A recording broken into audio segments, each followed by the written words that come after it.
We're going to get started.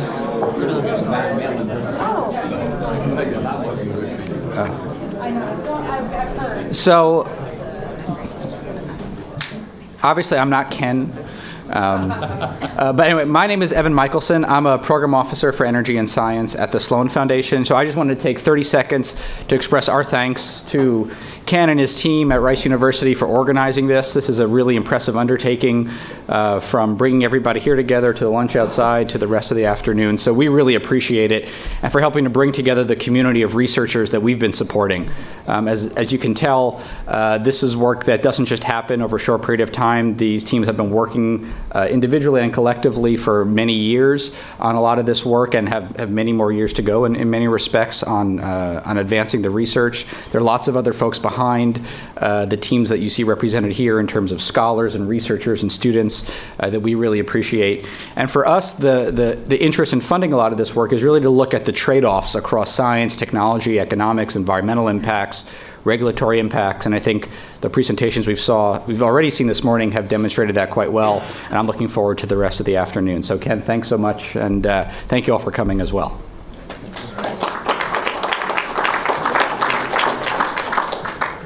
Okay, thank you very much, Evan. Our next speaker is actually going to be talking about something that's been in it's actually grabbed a few headlines recently. That has to do with the issue of methane leakage. And so we're fortunate to have David Lyon. He's a scientist with the Environmental Defense Fund. I personally think they're doing some yeoman-type work here, and it's actually quite rigorous and quite good, and we're going to hear a little bit about some of the staging of the publications as well as some of the preliminary results of the work they've been doing. So, David, the floor is yours. I get this.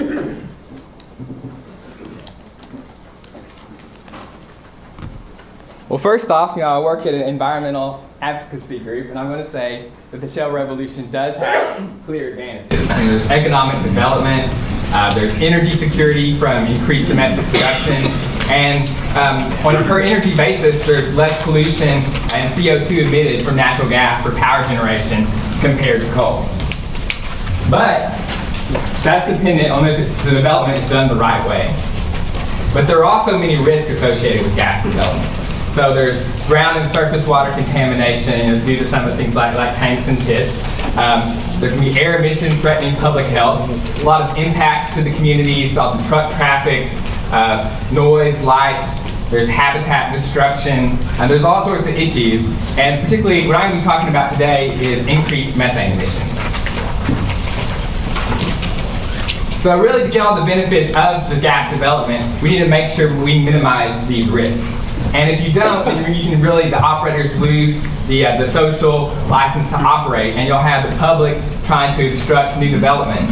And so it's really in everybody's best interest to minimize these risks. And that's what Environmental Defense Fund believes. We know that you can't stop gas development, so you need to make sure it's done the right way, and that we minimize these risks and really maximize the benefits. So why do we care about methane? So methane is a powerful greenhouse gas. And when methane's first released, on a pound-per-pound basis, it has about 100 times the heat-trapping ability of CO2. But methane, it breaks down in the atmosphere faster than carbon dioxide, so its relative impact declines over time. So if you look at the first 20 years, the cumulative impacts of methane are 84 times more potent than CO2 on a per mass basis. But that declines to 28 times on a 100-year basis. So really, it's this short-term, you see these short-term effects that are really important on reducing methane emissions, trying to minimize climate impacts. But it's important that you control both methane and CO2. So here is a forecast of global average temperatures, and this is a reference business as usual scenario.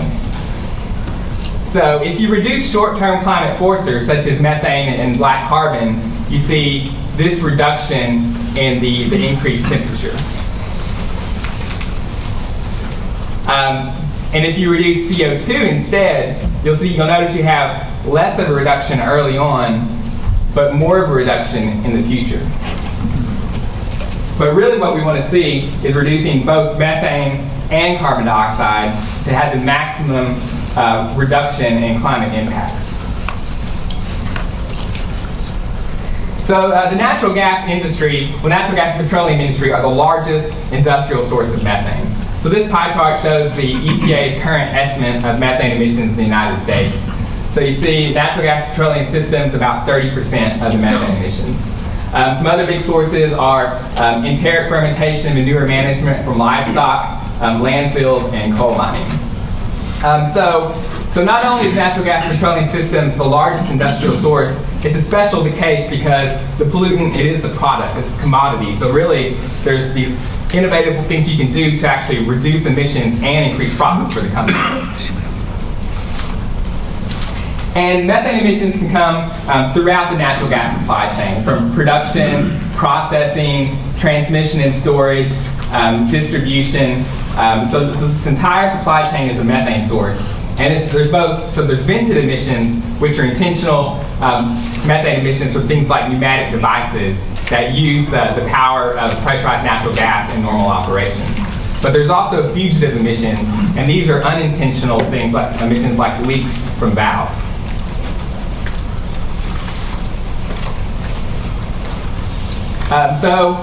Can natural gas deliver the same climate benefits? So in 2011, Howarth and Graphia, they published a paper, and they estimated that natural gas methane leakage could be up to 7.9%. And at that leakage rate, it would be no better than coal for electric generation. So my colleague, Ramon Alvarez at EDF, published a paper in 2012 that really tried to quantify, figure out what are the leak rates where you start seeing benefits. So this looks at different technologies, so converting from coal to natural gas for electricity, and from heavy-duty diesel and gasoline to CNG vehicles, and see what leak rate do you see climate benefits. So for example, for coal power plants, at 2.7% and lower leak rate, you see immediate climate benefits. But if the leakage is any more than that, then due to the short-term climate impacts of methane, it takes sometimes several hundred years before you start seeing actual benefits. So it's critical to reduce the emissions to a low level so we really start seeing benefits from switching to natural gas. So what are some of the recent estimates of natural gas methane leakage? There's all sorts of estimates. They're all over the place, even looking at EPA's estimates. So these three are the greenhouse gas inventory. And in the last 3 years, there's been large changes in their estimates. So in 2012, they said 2.3%, reduced it to 1.5% in 2013, and then 1.3% in 2014. And most of these changes are actually due to their methods. How are they estimating what methane emissions are? And the primary source of data for the things like emission factors they use to estimate emissions, mainly from a study performed by the EPA and the Gas Research Institute in the early 90s. So predating the Shale revolution. So a lot of stuff happened since then that make these numbers really out of date. But you may have heard recently about some of these flyover studies performed by the NOAA Colorado University Solar Group. So they reported a flyover study from the Uinta Basin in Utah looking at emissions from a single flight and found 9% leakage with plus or minus 2.7%. And another one in the Denver-Julesburg Basin with 4.1%. But it's important to note that for these studies, they're specific to basins and to the areas they flew. So if these are accurate, it doesn't mean that the entire national leak rate is that high.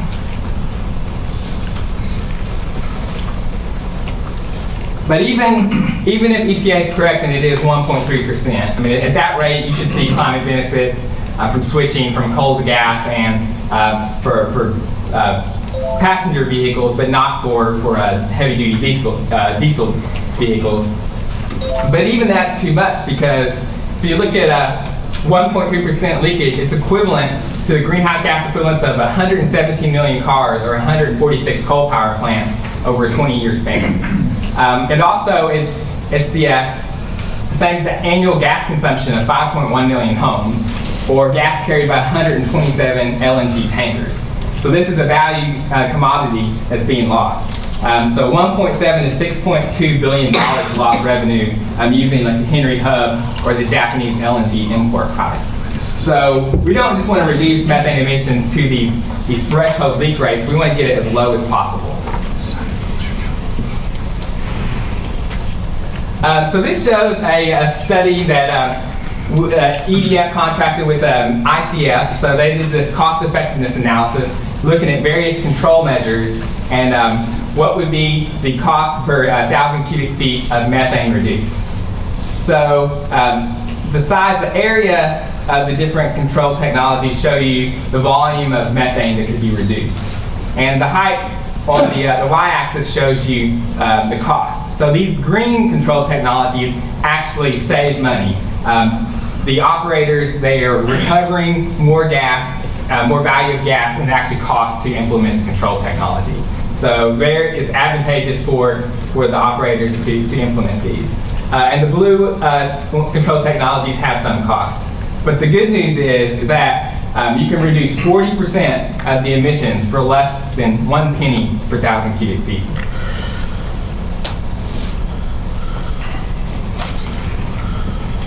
So the EDF Methane Studies began in 2012, and there's 16 studies with approximately 100 collaborators. And the goal is to quantify methane emissions across the entire supply chain. And our goal is to submit these or have some of these studies published in 2014. So 2014 is running out. We may have a couple studies slip into early 2015, but the vast majority of them should be submitted by the end of the year. And there's 5 common principles to these studies. Most of them are led by academic scientists. They employ multiple methods, which I'll talk about later. They have input from scientific experts. So we usually have a scientific advisory panel to make sure we're using very rigorous methods.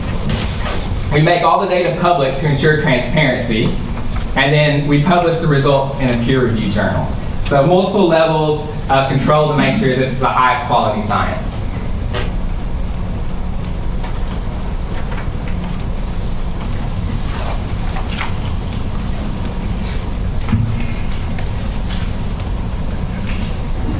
So there's 3 studies that are currently published. So in 2013, the first production study came out in the Proceedings of the National Academy of Sciences. This was a study led by Dr. Dave Allen at the University of Texas, Austin. And I'll talk about that study later. Also, in 2014, we had the first flyover study sponsored by EDF. So this was a study by Gabby Petrone that looked at emissions in the Denver-Julesburg Basin. And finally, there's the EDF Google Earth mapping project, which is made publicly available on our website, and I'll talk about that in a little bit. So there are 3 basic methods that we use to quantify methane, and I'll just briefly discuss these, but you can ask me questions later if you want more details. So the first is direct measurements of components. So this is when you're actually, you're at the component, you're at the valve, you're directly measuring the flow of gas coming out of the component. So it can be very accurate knowing what's the emission per source. There's also near field measurements of plumes.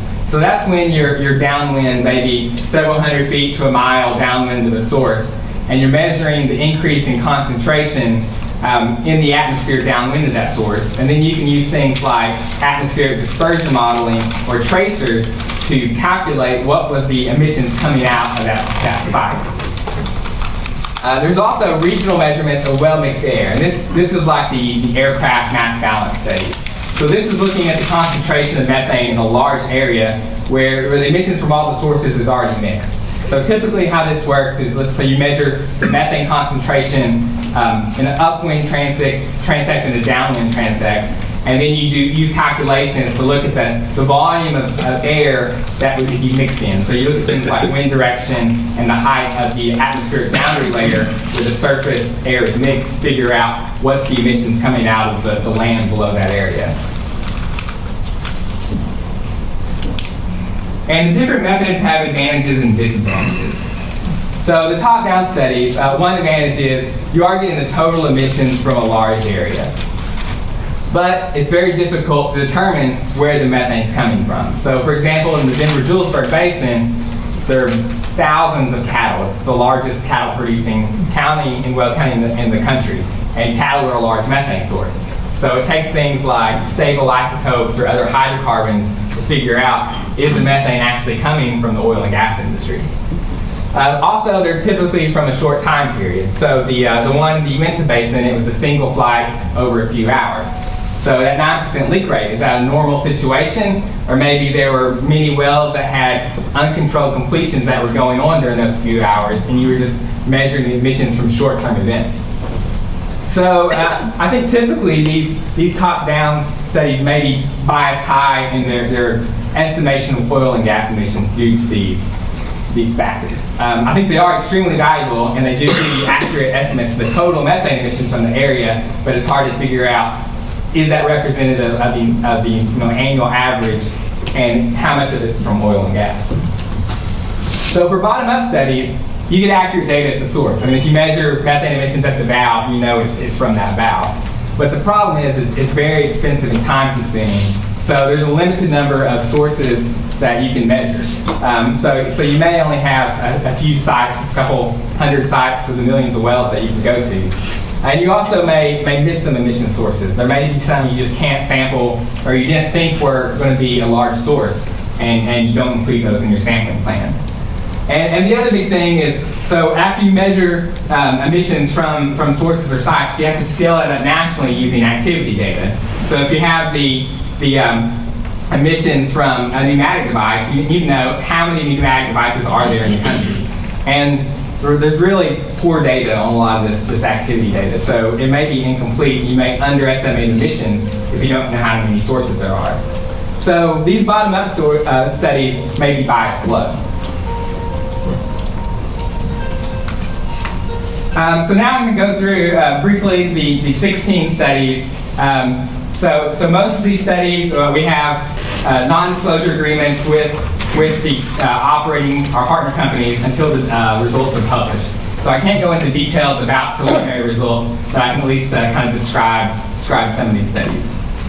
So these are some of the top-down studies. So the Barnett Coordinated Campaign and NOAA Barnett Study. So this is funded by the Sloan Foundation, and I'll be talking about this in detail later in the presentation.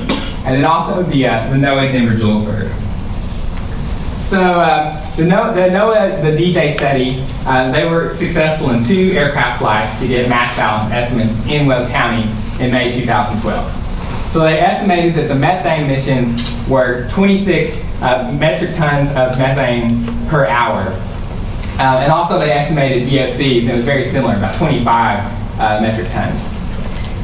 And what they did to estimate oil and gas emissions was they developed an emission inventory. So using some standard emission estimates of things like cattle emissions, subtracted that from the total, and they came up with 19.3 is from oil and gas. And their estimates is 3 times higher for methane and 2 times higher for VOC than some of the state's emission inventories.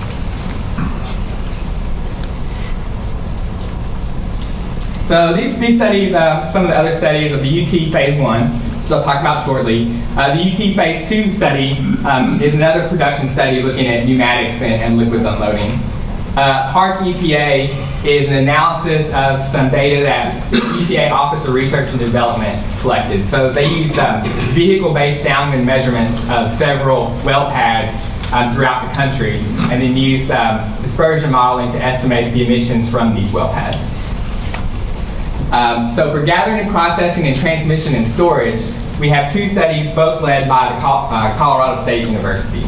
So these studies are focused on what's the emissions from processing plants, gathering stations, and compressor stations. These studies are in the writing phase. There's actually several of the papers were just submitted in the last week. The others are very close. So they'll be in the review. All will be in the review process very soon, and hopefully will be published towards the end of the year or early next year. For local distribution, we have 4 studies. So the Washington State Multi-City Study used some bottom-up and tracer measurements to measure emissions from the pipelines and some metering and regulating stations in local distribution networks in several cities throughout the country. The Boston study and the Indianapolis study are tower-based studies. So they're some of these regional well-mixed air studies. So both cities have no gas production. So one of the main, the largest methane source, besides the landfills, would be oil would be natural gas distribution networks. So they're measuring the methane emissions from the entire city. We'll use some emission inventories to estimate these other sources to figure out how much is leaking out of the distribution pipelines.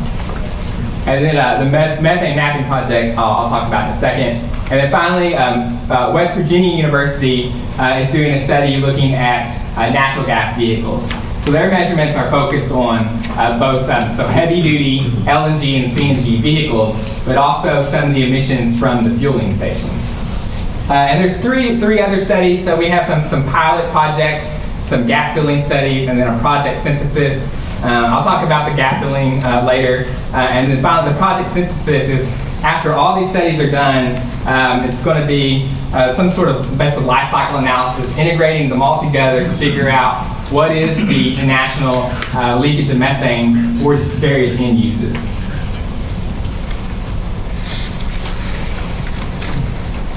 So for the UT Phase 1 production study, this kind of shows the extent of the collaboration. So UT Austin was the academic lead. URS and A9 contractors that did much of the field work. And then in addition to EDF, there were 9 operators that partnered with this. So they provided access to sites. They were members of the technical work group and advisory panels to make sure that it's the top science. But it's key to point out that UT Austin had the final word. That they were academically independent, so they took advice from EDF and the companies, but they had the final say in making sure that it was a scientifically independent study. So for the UT study, they took direct measurements of methane from well completion flowbacks. So this is following hydraulic fracturing. You have to open up the well to allow the excess fluids and proppant to flow out. So during this process, a lot of gas can escape. Liquids unloading, which is you can have a well that has a lot of liquids build up in the wellbore and stop gas production from coming out. So a lot of times the operator will open up the well to the atmosphere to allow the lower pressure to have the produced gas push the liquids out and restore production. Pneumatic controllers and pumps, which are devices that use the pressure of gas to control equipment and then intentionally emit natural gas. And then equipment leaks. And they measured these at 190 sites. And I believe it was about 26 well completions.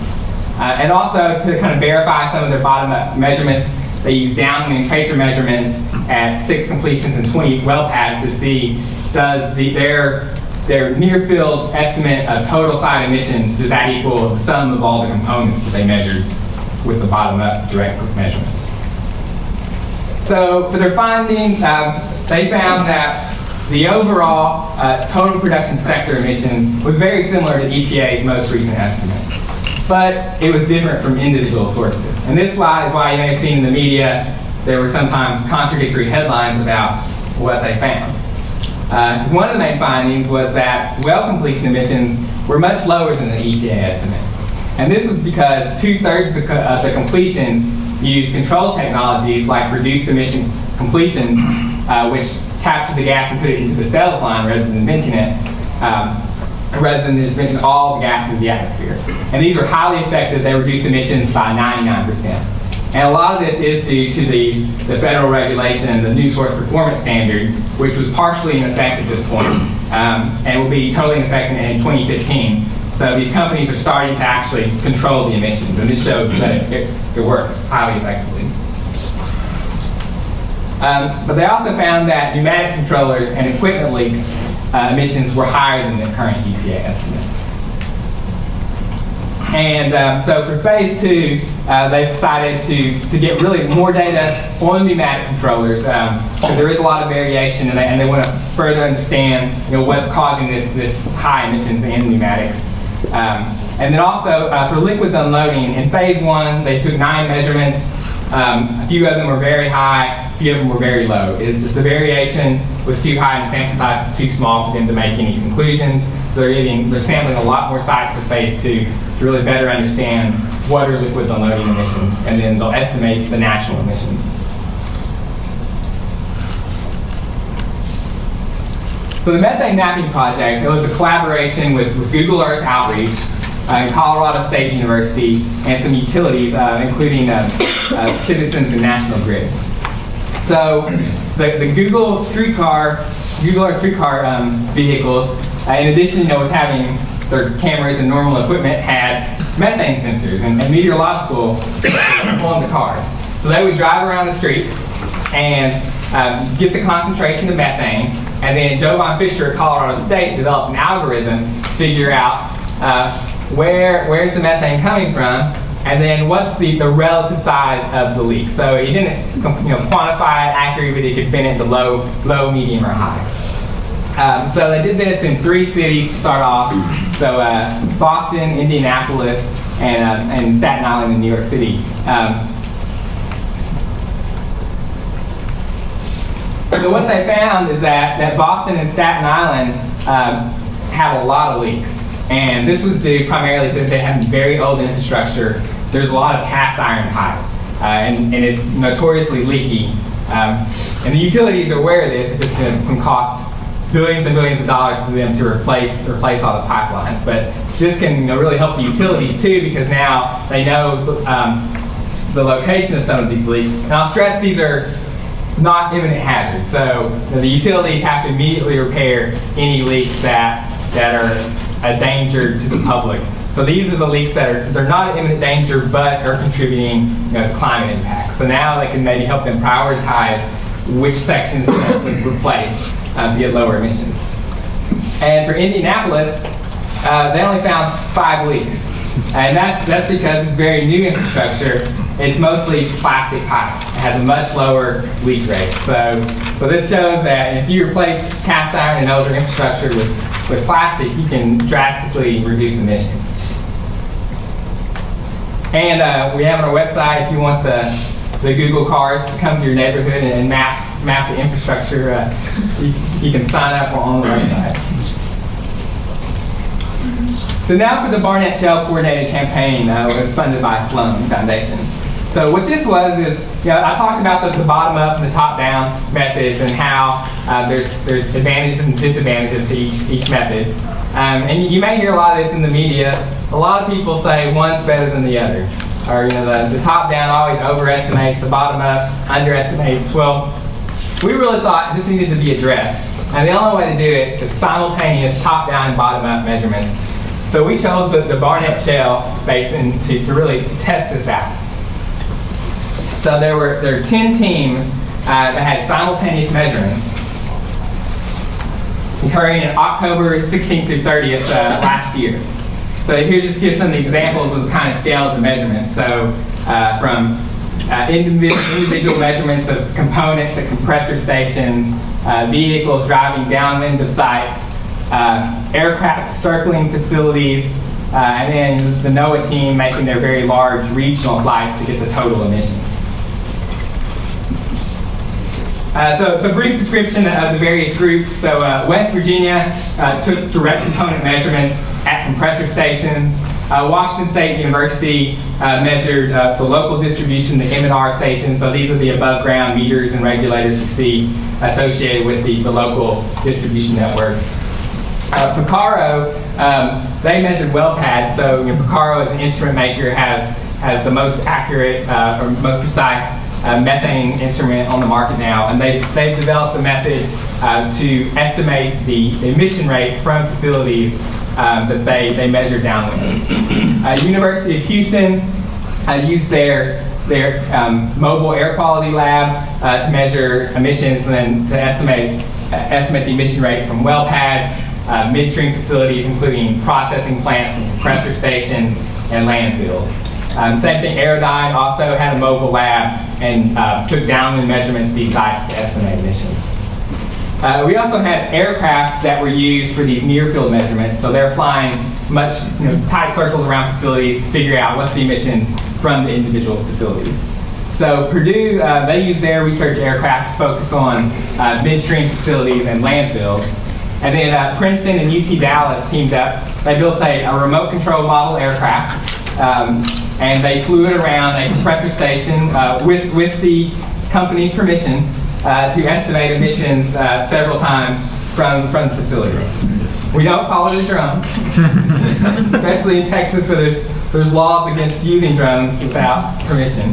But yes, it's an innovative way of measuring emissions from facilities. It's just to protect the drones from shooting here. Among other things.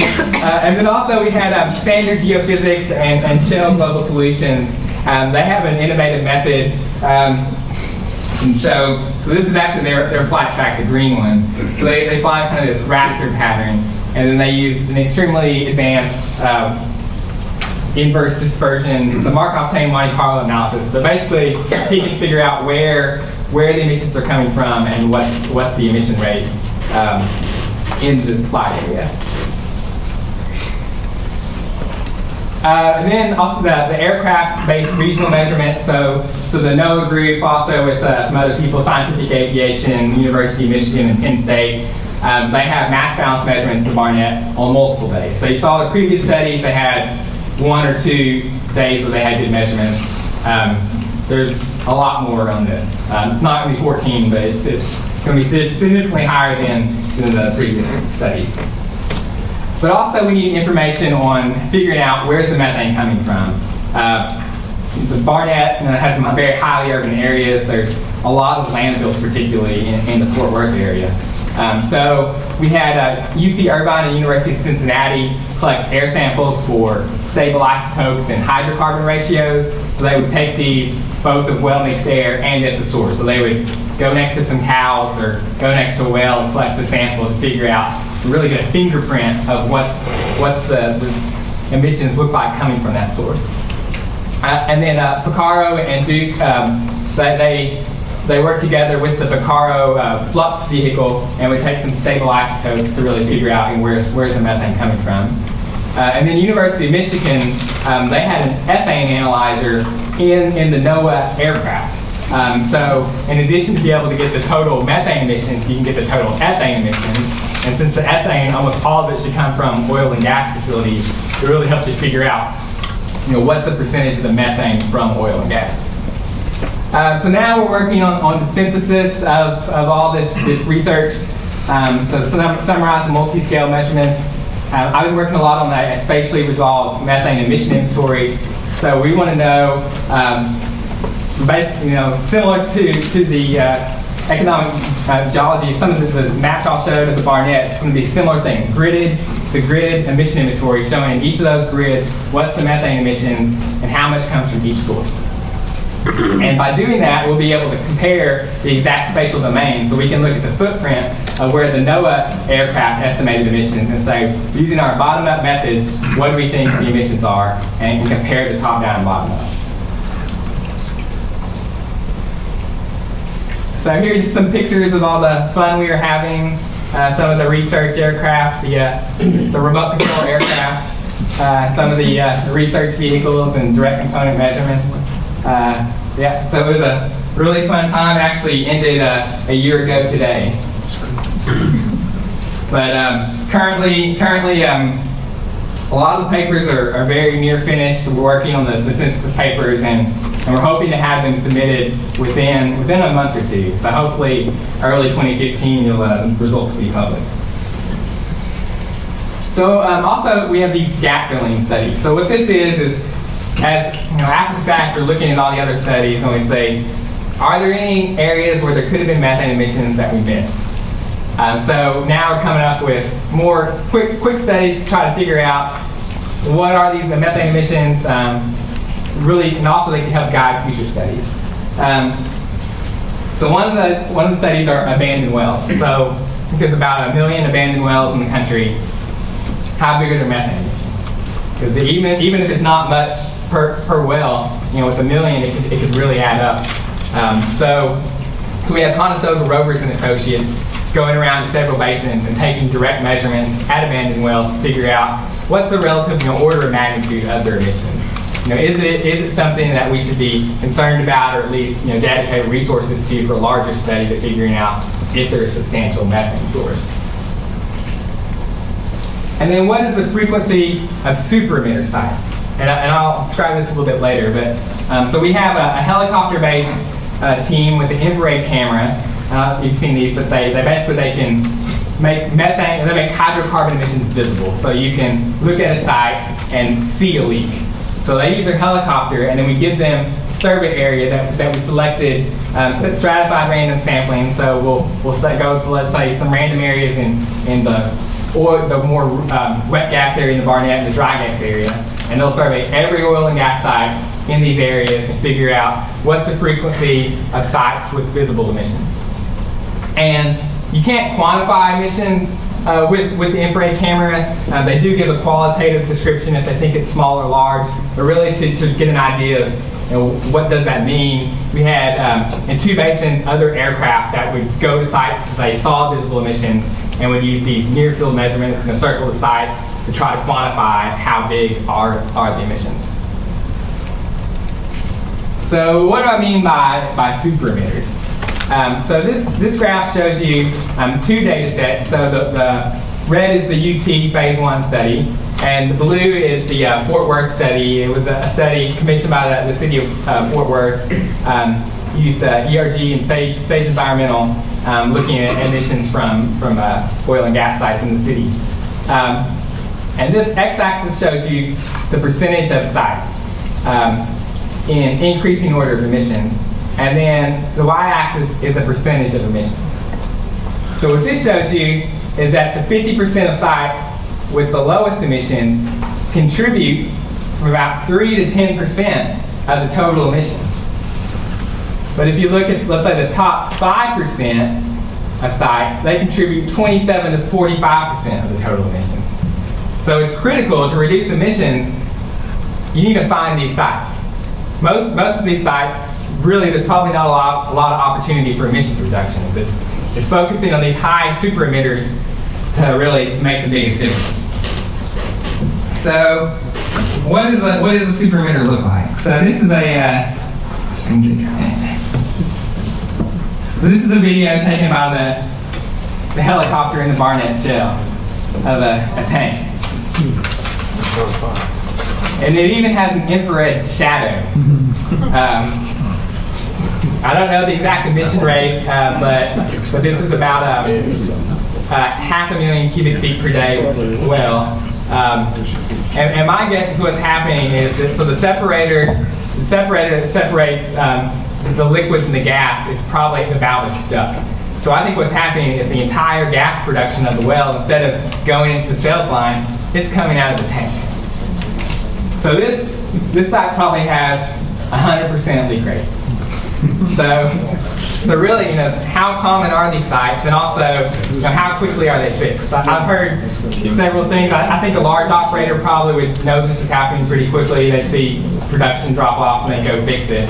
But if it's a small operator, they don't have a lot of automated monitoring, they don't go to the sites much, this could be going on for weeks or months, and they don't know that they've put their entire production into the atmosphere. So really what we need is a way quickly finding these sites. So we started getting interested in, is there a way you can cheaply, continuously monitor a site to figure out where these super emitters? And we found there's lots of good options for monitoring, but they're all very expensive.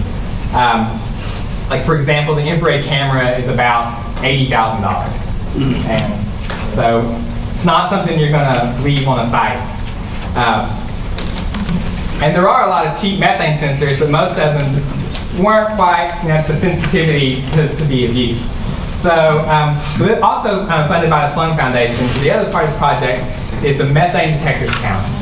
So EDF partnered with some gas operators, and then the technology, the firm Southwest Research Institute in San Antonio.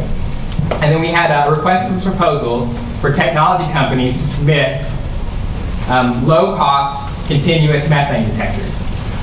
And there's kind of 2 phases of this. So first, we picked some companies, they're testing how good is the sensitivity of the sensors.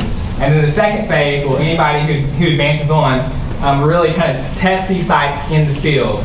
And you can't just determining the methane concentration is not enough. You need to know, is it a leak? So you could have a landfill that's upwind, or you could have another gas site that's contributing emissions. So you need to figure out, when does a spike in methane emissions actually correspond to a leak?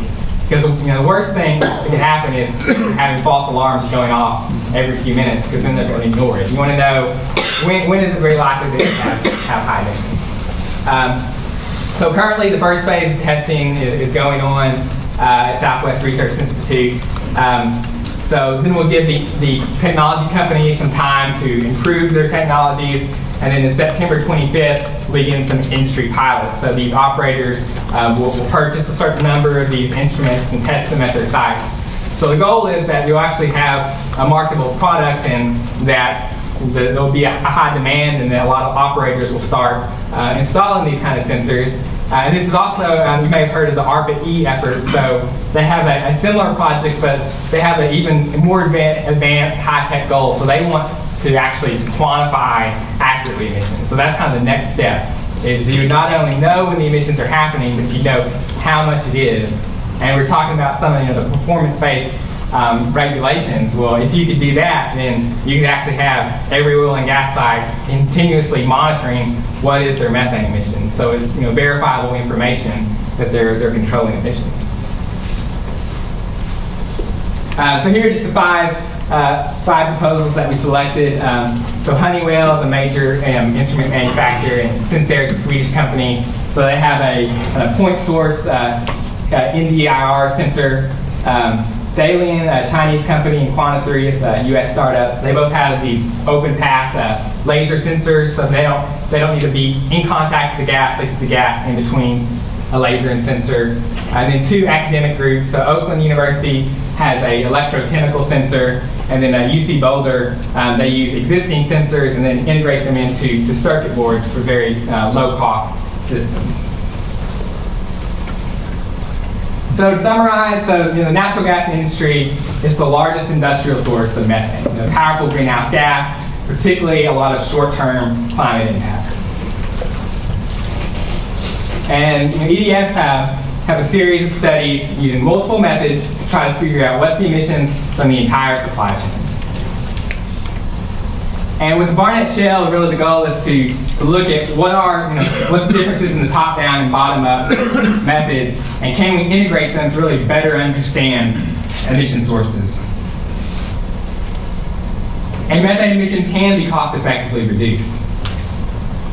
But as we saw, since most of the emissions come from a small number of sites, really to have the most cost-effective reductions, you need to find these sites so you can quickly know where they are and repair them. And that's the methane detectors challenge is for, is to get low-cost continuous sensors so operators can know when there's an issue with their site.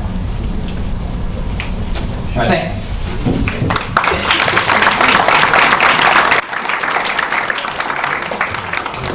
I'm going to ask a question first. Okay.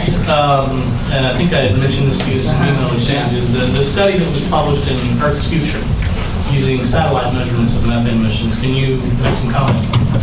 Yeah, so that study, it used a satellite, no longer working, but they basically measured the methane emissions in three areas. I think it's the Marcellus, the Bakken, and the Eagle Ford. And they measured it in a period, I think it was like 2006 through 8, and then 2009 through 11. So they looked at what's the change in the methane flux in those areas, which they estimate from the satellite, versus the change in production. And they report some pretty high numbers, I think up to 9%. 17%. Yeah, so we're really high.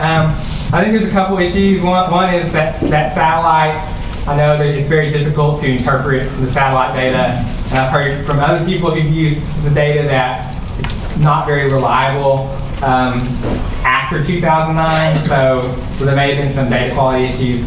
The other thing is, I think how they calculated the leakage rate. So it's the change in emissions over change in production.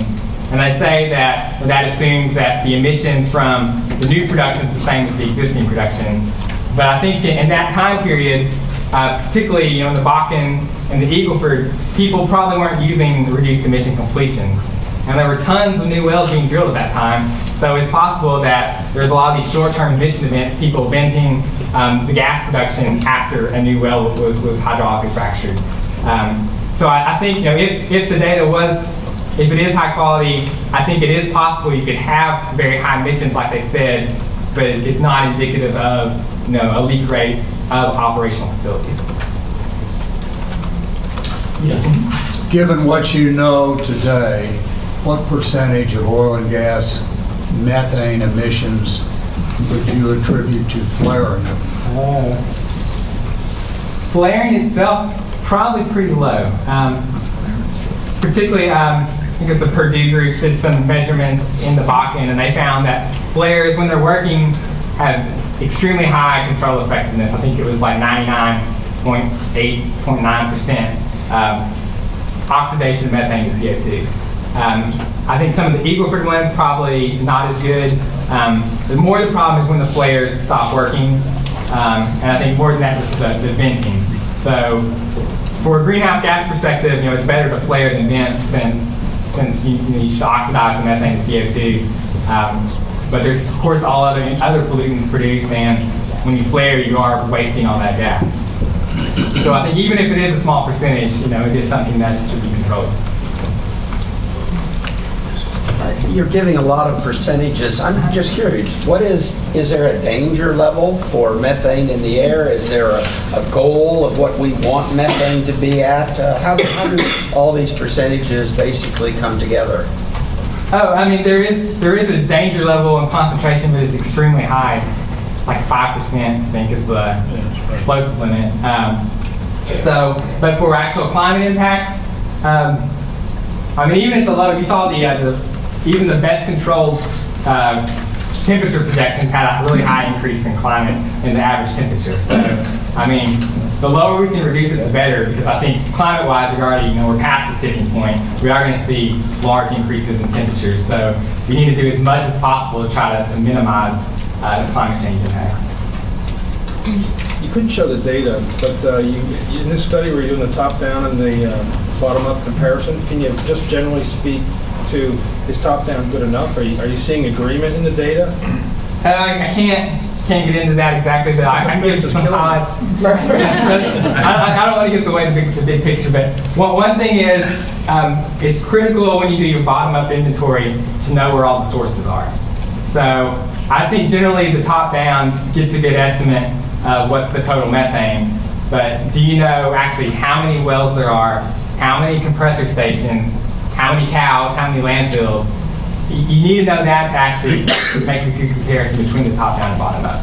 So a lot of the stuff we've been doing is looking at Google Earth, going through and permit data and trying to find every single oil and gas facility in the Barnett. And there's a lot more than people probably realize. Have you measured methane that's coming off of the forest floor when you have all that vegetation decaying? I mean, what is the normal Earth production, right, of methane just through normal earthly cycles? Yeah, it varies a lot. So in wetland areas, it's very high.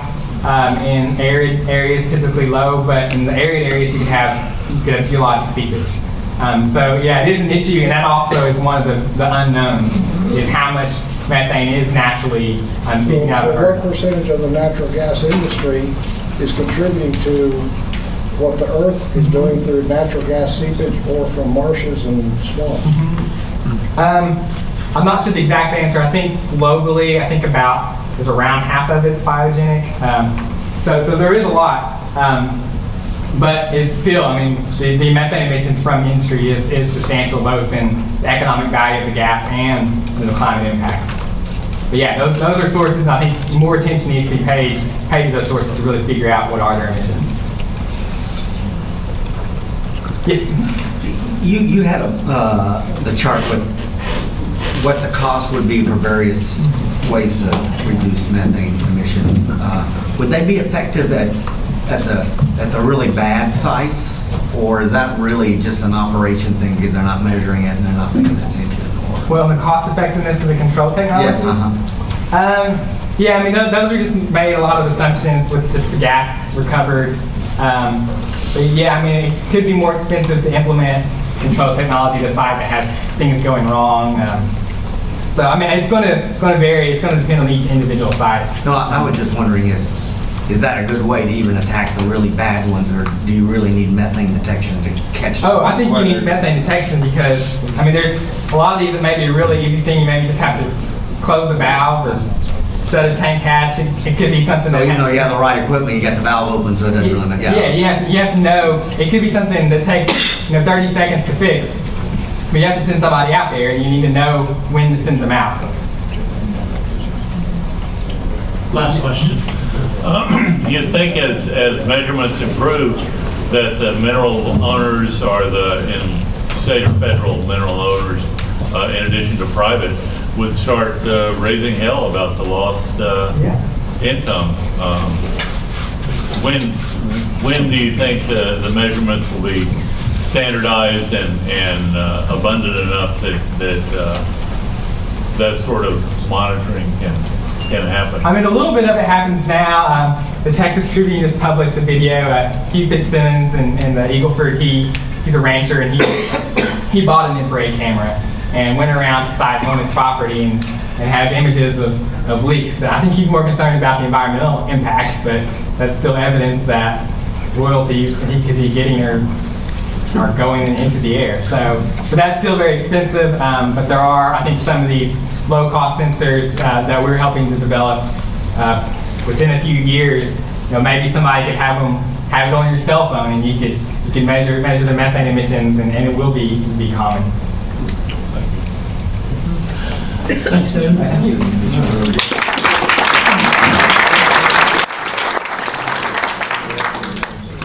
Okay, so we're going to shift gears a little bit and actually talk about, in a lot of ways, the implications of what we've been talking about. And in particular, there have been a couple of efforts that have been funded by the Sloan Foundation to look at how public policy is actually shaped and influenced by public sentiment. And so the first of the presentations we'll hear from is by a group from the University of Colorado, Denver, headed up by Tanya Heikkila and Sam Gallagher. I think they're going to tag team on this. But Tanya is an associate professor and director at the School of Public Affairs at UC Denver, and Sam is a PhD candidate. So, floor is yours. Thank you. So we're going to try to keep you all awake. I know it's probably a time when everybody eats coffee or a little caffeine, but we'll shift gears and talk about some of the political issues that have come up in recent years. I'm sure it's not surprising to anyone that the question of how we should develop oil and gas that uses hydraulic fracturing has been highly debated in this country. And there's some pictures up here of kind of the two sides that we typically see on this issue. Of course, many people are using just the term fracking, right, to encapsulate the whole debate around oil and gas development more broadly. And so we recognize that the debate is more than just about the fracking process, but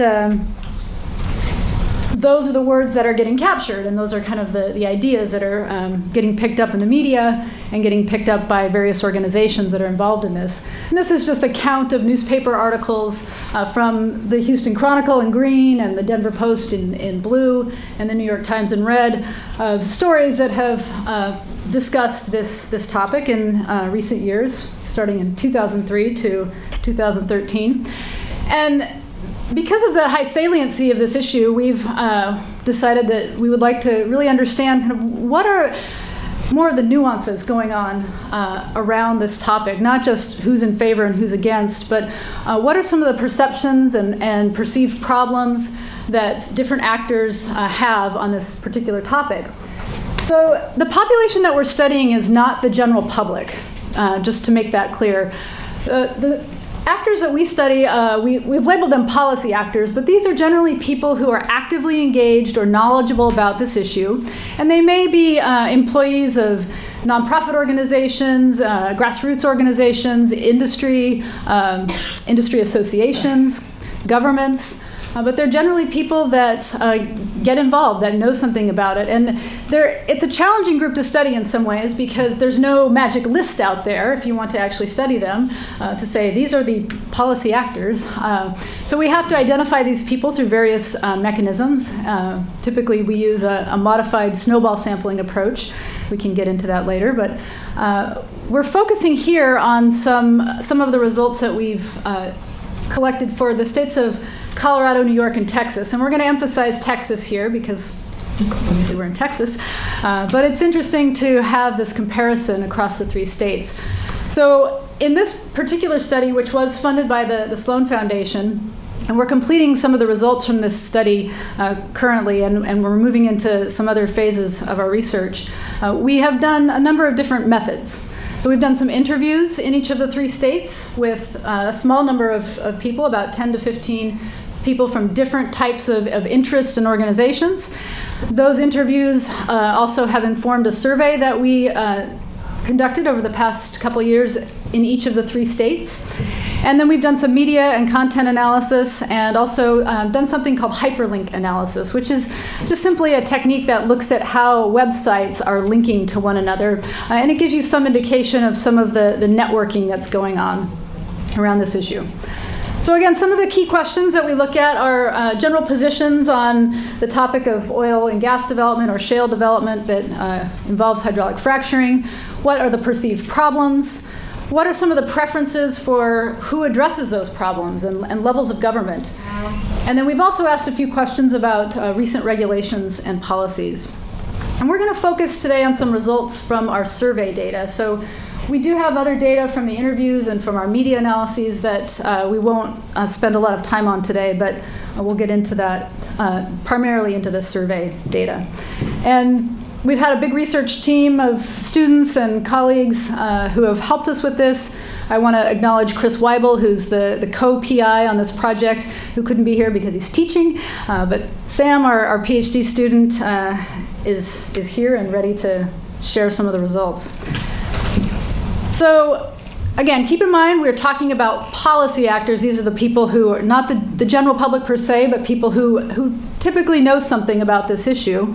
And we asked them just a basic position question at the beginning of our survey about whether they would prefer to have hydraulic fracturing stopped, limited, continued at the current rate, expanded moderately, or expanded extensively. And here's just the distribution of responses we got from our respondents here in Texas. And it might surprise you in Texas to see a little bit of this distribution towards the stop end of the spectrum. That could have been a result of our response rate from the industry side, which we'll see here in a second. Colorado has a fairly bell-shaped curve here. Most of the respondents are toward the middle. New York, not surprisingly, if you know something about New York, has more of a U-shaped curve in terms of the preferences tend to be more on the polar ends. So for the... Before you go on. Yeah, So sure. what was the question? The question is, or was, sorry, Sorry, I missed backing up. What is your basic position on this issue? Would you prefer that hydraulic fracturing be stopped, limited, continued at the current rate, expanded moderately, or expanded extensively? So it was a Likert scale question, and you So you didn't ask, would you prefer hydraulic? hydraulic fracturing or nuclear or coal? No, not in the survey. Okay. Yeah.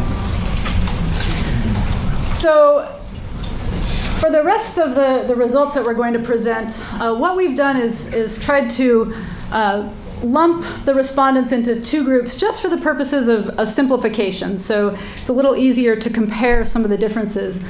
So we take those respondents, and those who are more in the stop or limit side, we've lumped them into a con group, and those who would prefer to continue or expand, they're in the pro group. And we recognize there's obviously some nuances and differences within these categories, but this will just help us move through the results a little more quickly. Here's the basic distribution of those policy actors in terms of their preferences by type of organizational affiliation. And I also want to emphasize that these are individual respondents. These are not individuals that are saying, on behalf of my organization, this is my position. These are people who are saying, this is my personal position, but this is the spread of organizations that they come from. And so you can see the response rate here in Texas. We had not that many folks from the industry side responding to this, but not surprisingly, all of those from the industry are pro, those from the environmental and citizen organizations are on the con side. And then from those respondents who work in local state governments, you see more mix and some mix from academics and the media as well. Very similar type of distribution in Colorado. And New York, a little bit different. A little more of the folks who responded from state and local government leaning toward the con side. So Sam's going to jump in here, and just, again, we're going to try to keep you awake. And if you're lucky, Sam might go into his improv routine. So. Yeah, could I get a suggestion? So one of the important parts of understanding the political landscape of these different states is understanding how are these policy actors, those who are influencing or involved in the policymaking process, how are they perceiving the problem? Because the way that they perceive the problem and define the problem is the way that they'll go after policy solutions. And so we asked a large battery of policy problem or of issues related to oil and gas development and hydraulic fracturing specifically. And this list of issues that we asked about came from the interviews, it came from the news reports, it came from some coding of documents produced by these different groups. And so we tried to grab the language that was being used in the discussions. And so some of the language is a little bit inflammatory, some of the issues some people may not believe exist, but these were the issues that were salient during the time of the survey.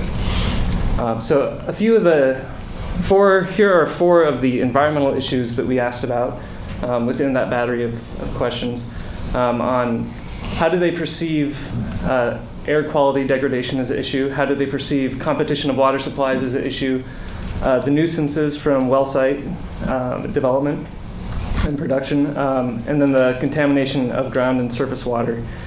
And here in the red, if you remember the pro and the con group, we lumped their data together, and we're presenting the mean here on the Likert scale, where they did not perceive this issue as a problem at all, or they perceived it as a severe issue. And you can see that the con group at the top they perceive most of these issues as fairly large problems, and then the pro group, the group in the continue or expand camp, they have a little more variation in how they perceive different problems. You see a lot of divergence here and here on the environmental damages questions, and then a little more consensus here on competition over water and the nuisances from well sites. And similarly, we did this in Texas here. These are Texas results we did in Colorado. You see a similar trend where there's a divergence overall in the perception of issues related with the development. But you see some consensus on nuisances. In Colorado, since we weren't going through a drought as we were in Texas at this time, I imagine the competition over water was not as big of an issue. And then in New York, you don't see really any consensus. You see just a fairly widespread on every issue between the two groups. And this is during the time with the moratorium debates, and I think that's still going on, but these groups are highly divisive. And water in New York is not an issue, so you can see why that could be lower on all scales. What were the dates when you did the 12 2012 for 12 and 13. Okay. So the next battery of questions we looked at were potential political issues related with the development. Again, we asked a large battery of questions, and these are four of the examples. Again, you see a split between the two groups, especially on insufficient capacity for the state to regulate, conflict between mineral right and land ownership. I think in Texas and in Colorado, you have split estates where the surface owner may not necessarily be the mineral owner. And then some consensus here on public distrust of the government, or of the industry, excuse me. And then obviously you see a switch in whether or not scare tactics is a problem. In Colorado, similar. They all agree that public distrust of the oil and gas industry is a problem, but they don't agree that there's some question about whether or not the state has capacity. And then in New York, similar trends. So in addition to asking about perceived problems, we went in, we talked to these different groups about current rules being created or recently created, and we focused in on each state on two different rules. In Colorado, it was the disclosure rule in 2012 2012 or 2011 and the setbacks rule in 2013. In Texas, the disclosure rule in 2011 and the groundwater rule in 2013. And we asked these groups to evaluate whether or not these rules or these policies actually solve the problems that they were set out to fix. Again, you see a divide between the two different groups, where the red at the bottom is the con group, and this is the disclosure rule in Texas, that they didn't really see that rule solved any of the problems that it was set out to. And the group that was for production had a little more positive perception of that rule. And then you see some convergence here that even though the disclosure rule came about because of this issue of the social license to operate and the questions about the chemicals, they didn't really see that this rule helped the public trust. Even though it is rated the highest among the con group, it's still we disagree that this actually solved a problem. The groundwater rule in Texas, again, kind of a flat line of whether or not it solved problems by the con group. And, feeling fairly positive from the support group. And again, this groundwater rule, they didn't really feel addressed the public trust issue with the industry. Okay, I'm sorry. So this trust, is it people thinking that the way the rule is formulated is wrong, or because there is no true monitoring of what company reports? So which aspect was it? Or was it both? You didn't specify? We didn't specify. We said, do you feel this rule solved or addressed the issue of public trust with the industry? We left it fairly open. We let the reader interpret it. Which can be different things.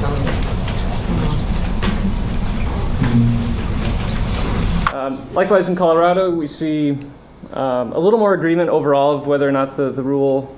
Again, these are averages, so there could be some people in here who did agree, but so you see the average moving up a little bit, and whether or not it solved some problems, but also the public trust issue was not addressed. And just ask a question about any industry. Are these like so far out of bounds from those, or is it tracked along with the same questions you asked about any industry?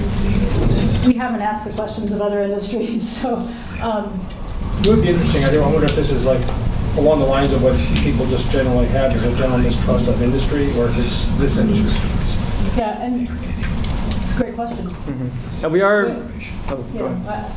I don't know if that data is available from other types of surveys, but it's something you could look at. And we are returning in future studies to revisit to see down the road did anything change as these rules were implemented and the new rules of the setbacks. I think we're going to focus on that in a future study. And then because New York didn't have any hydraulic fracturing or permitting going on during this time, we asked them about the perceived impact of the moratorium.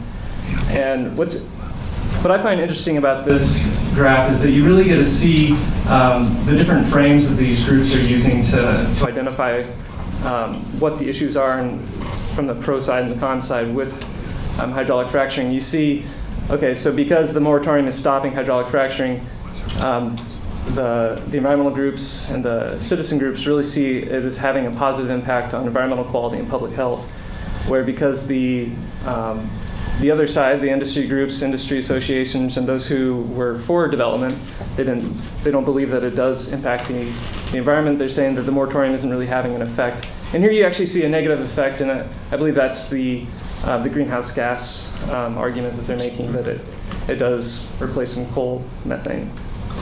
And then likewise here on the economics, you see that the pro side is saying that this moratorium is really just hurting the economic vitality of New York. And then we see some, like we were interested, is this having any issues or any impact on the trust in government and divisiveness in politics in general? And you see a little more variation there.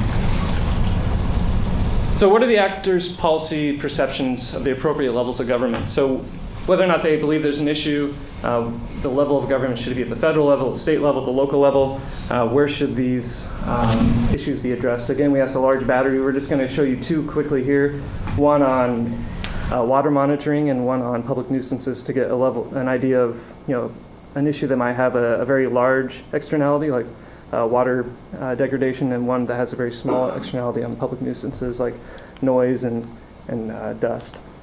So here is mitigating public nuisances from the well site. You see the con group. Both groups have they feel that local governments should be involved in some way. The pro group is much more in favor of state regulation, not in favor of federal regulation, but the con group says, yeah, maybe the Fed should get involved.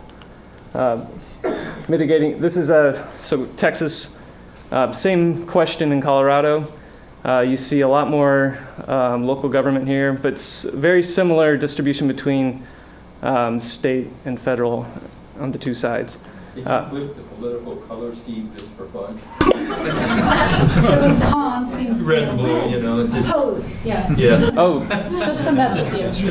Oh, did we mess with you on that one? Yeah, the Republican Democrat. Oh, I got you. I mean, it is voting week. Yeah. I thought about that yesterday. I was like, oh yeah, we kind of did. Anyway. Keep you on your toes. Yeah. Hey, I'd never noticed that. Thank you. So in water monitoring, so a larger scale issue where the boundaries of the problem might spread across jurisdictions, you see a lot more favor of federal regulation from the con side, very little from the state and local, and then the pro side feels pretty confident in the state's ability to handle this issue in Texas. In Colorado, you see a very similar trend. A little more favor with the state, and even some local here. But again, you see a little more interest in the federal government. And then in Colorado, they really think the state's the place to regulate this industry. Okay, turn this back so over to Tim. I'm going to cover just a couple other questions that we asked before we wrap up here. So in addition to these perceptions about the potential problems and their positions, we also wanted to understand something about how these policy actors, how they get their resources, how they interact, what strategies they use. So I'll show you a couple quick slides on those things. So in terms of resources, we asked about a lot of different types of resources because there's financial resources, but there's also human resources and support from the public and technical expertise. And so what we're showing here in the bold are just those where there were statistically significant differences in the results. And these were policy actors' mean level of reported resources on a scale of 1 to 4, 1 being no capacity, 4 being substantial capacity. And on average, we see across the two groups, across all 3 states, that slightly more financial resources reported on the pro groups. But when you look at, for example, support from the public in Colorado and New York, you see, the con group reporting more of that type of resource. Yes. The resource available or resources devoted? It's just their resources that they devote to addressing this issue, that they can use or acquire that they have available to this issue. We also wanted to look at the types of activities they engage in achieving their goals and influencing kind of policy processes on this issue. Something to note here, I think because of the small n in Texas, that on the scale of how frequently do you engage in these activities, from 0 being never to 4 being weekly, there are not a lot of statistically significant differences between the pro and the con group, only the posting or advocating online, where you see the con group engaging in that activity more than the pro group. But on average, if you look between the con and the pro group, the con group does report engaging in these activities of communicating with the media, forming coalitions, generating, disseminating research, or organizing protests and those types of things. Whereas in Colorado, we don't see significant differences or even average differences between those. In New York, we asked them how important are these activities, and really they're all, moderately to somewhat to very important across the group. Some of them being more important, like maintaining a coalition was ranked as very important across all these groups, and the con groups tend to find that posting information, organizing protests, participating in public meetings are very important in New York. So in addition to these activities, these people interact with each other. They talk with each other. They know each other, even if they're from kind of competing coalitions or competing groups. And we ask them, how regularly or how frequently do you interact with different types of organizational actors? So before I present the survey results, I wanted to just show very quickly, I mentioned this hyperlink analysis that we were doing. This is where we're looking at links between websites. There's an automated software that we're using that can show how websites link to one another. And this used seeds from our survey respondents, their organizational websites, to show who they're linking to. And you look at the environmental groups are here in the green. Obviously, they link to one another. They may link to government. They don't tend to link directly to industry and vice versa. So that's just one visual way of thinking about this. In terms of what the survey respondents said, not surprisingly, on the con side, they talk to each other a lot across all 3 states. And on the pro side, they talk to the oil and gas industry a lot, but also in Colorado, they spend more time talking with local, state, and federal government than they do in Texas or in New York. So just want to quickly summarize some of these findings for you. We have a couple slides here that hit on some of the nuances. I don't want to spend too much time here because we've already explained much of this in presenting the results, but we just want to highlight a few things in terms of where we see disagreement and where we see some agreement, the fractures in the seams on this issue. Some disagreement over the severity of problems related to water and air pollution, disagreement over the capacity of regulatory agencies, and disagreements over the severity of surface and mineral conflicts. We also see some agreement, though, that issues like public distrust of the industry are important political problems across both the pro and con groups. Or in Texas, for example, on the issue of water competitions for surface water supplies, there's some agreement between the pro and the con groups.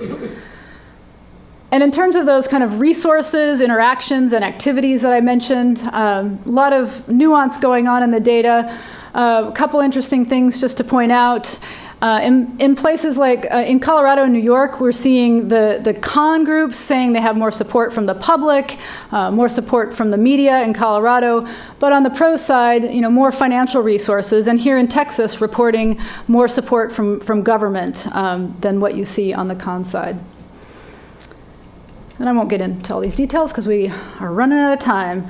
But to recap, we have certainly see some polarization, not surprisingly at all, on most of the problem perceptions and also regulatory preferences between these 2 groups. When we lump our survey respondents into kind of the pro and con groups, we generally see polarization, except on some of these issues I just mentioned around public distrust, water supply competition, and also this issue of potentially public nuisance regulation by local government. There's somewhat more agreement there in both Texas and Colorado that local government on both sides may play a role effectively in addressing that issue. And certainly Colorado and Texas are less polarized than New York. And I think we see some more similarities and differences on the resources and strategies, but certainly some nuances in terms of the types of interactions. And the pro actors are more interactive in Colorado and Texas than they are in New York. A couple things to wrap up with. A lot of folks, when we present this work, they say, yeah, we kind of know there's this polarization going on. And they say, well, what are we going to do about it? And we don't have the answers in our data to say what we should do about that now, but we do have some experience with studying these types of conflicts in other issue areas. I've done a lot of work on water resource conflicts in the western United States. My colleague Chris Weibel has done some work on organic farming, marine fisheries issues, aquaculture issues. And there's some lessons that have been learned across these different types of conflicts and that come up in the theoretical literature as well as to how you move forward if you are interested in moving away from polarization. One of the things that a lot of people think is a solution, though, is just throwing more information at the problem. And I hesitate to say this in a room where we're talking about, studies, academic studies and reports, but sometimes more technical information isn't the solution. It's sometimes used as political salvo to become more entrenched and more polarized. So we found that in those areas where you have really high conflict contexts, it's often important to start with discussions around the values and priorities and interests of the actors rather than the data and the technical information that they have. That said, we think scientific information and data is important, and it can be used effectively in learning and in contributing to the longer dialogue, but it does require an effective process for that information to be shared. And finally, sometimes the issues aren't quite ripe yet for people to sit down at a table and find consensus, or sometimes you have to focus on particular areas of the issue where maybe you can get a little more traction. And often you won't find that people are willing to negotiate on this issue until something happens which is called a herding stalemate. And that's where the status quo is not satisfactory to either of the parties. And to move beyond that, sometimes brokers can help, and looking for conflict mitigation strategies can help. So thank you for your time, and we're open to questions. One of the questions revolves around hydraulic fracturing. Is that hydraulic fracturing is not the main issue. Yes. The issue is basically an environmental policy that many people initially supported. Well, it's essentially the continuation and growth of a carbon-based economy. Mm-hmm. That many people initially supported hydraulic fracturing because it was a transition fuel with natural gas taking away from coal, which was better in the long run. But as it has developed and has been successful in increasing oil production, increasing natural gas to new level, it has increased the growth of a carbon-based economy versus reusable, recyclable industry. So it has become a whipping boy. Even though the environmental concerns are real, that's not the reason that many people are opposing hydraulic fracturing. And I wondered if you dealt with that particular issue in your comments or suggestions or anything like that. So far, not in the recommendations. I mean, this is research that we're just finishing up some of the data collection, and we're starting to work on various papers. So it's really a valuable point. It is something that came up in some of the questions that we framed in New York, because there is a de facto moratorium in New York, so they're not engaging in this. And you hear from some of our interviews that, yes, one of the debates now is, well, how do we just move away from a hydrocarbon economy? And yet there are some still genuine concerns amongst people who live near and nearby areas where there is significant oil and gas development around the health impacts, around the nuisance impacts. And so I don't think it's one or the other. I think there's both of these debates going on, and how that factors into how to move forward is an open discussion. Scott. I'm glad the governor of Colorado, good friend John Hickenlooper, is a geologist. It's been helpful. So if I took a survey that said, you want to get punched in the nose, I'd probably say no. If they said, you want to get punched in the nose or have your hand cut off, I'd think about it differently. And I worry that in our surveying, and this is not a criticism, just in general, in the way we approach these things, that the educated public even doesn't really understand that there are real options and choices that are being made for how they get electrons from a plug in a wall. And until they understand what those real options and choices are, they're free to respond negatively to everything, to not like everything. Sure. I start every one of my talks with a slide saying, here's the conundrum. And so I hope that we can, if I look at the results of this survey, I can interpret them one way. But they're independent of a set of real option questions to people about how we generate electricity, including with, I think, some bad information about, or mixed information about the true renewables and alternatives and some of their costs and externalities as well. So I hope we are moving towards something more that way. I completely agree. I think it's an excellent point. And one of the, when we got into doing this survey, it wasn't, that bigger issue wasn't directly on our radar, and I think it ties into the previous point that was made.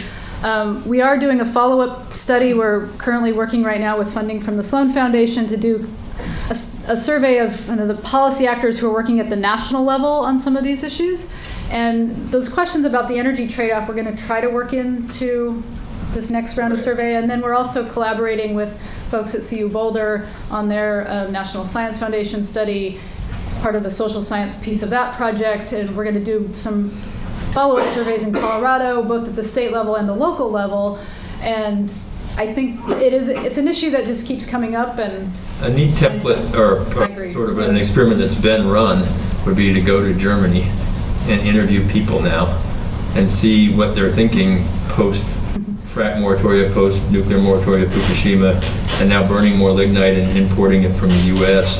and that whole carbon emission stream, and just to first find out if anybody really understands what they're doing in the public, and second, if what they think about it now in terms of those moratoria and if they would look at that differently. And again, keep in mind, we aren't doing a general public survey. These are people who are pretty knowledgeable about this issue, but even within that group, you're absolutely right. There are some people who there aren't thinking about those trade-offs. I just have one sort of minor twist on this, that because you're dealing with policy actors who are knowledgeable about this, have you thought about whether the results would be different if you looked at hydraulic fracturing or fracking as the term, which language-wise also just sounds bad, versus shale gas and oil versus unconventional gas and oil? I don't even know if some of the experts might respond differently just based on that. Yeah, I should clarify the language. I mean, we put hydraulic fracturing in the title of the talk to just simplify, but the language that we used in the survey, we tried to be very specific to say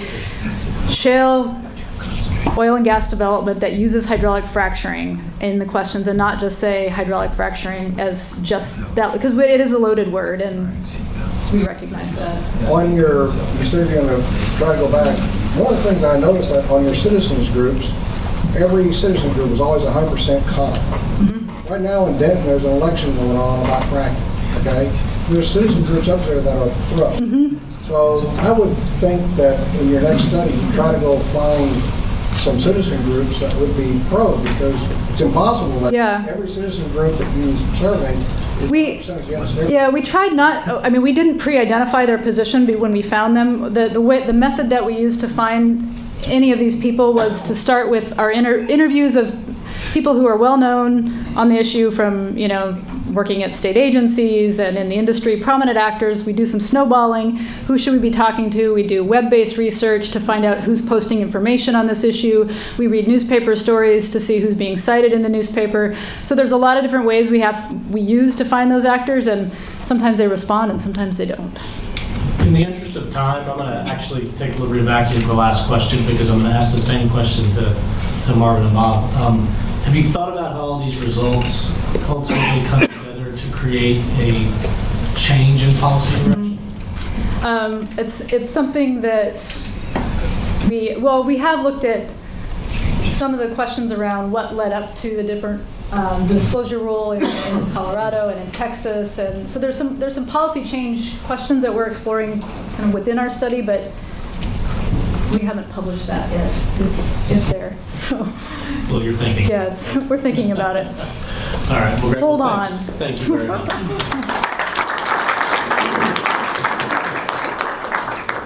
Okay. I didn't ask. Are you going to basically just take the center stage and?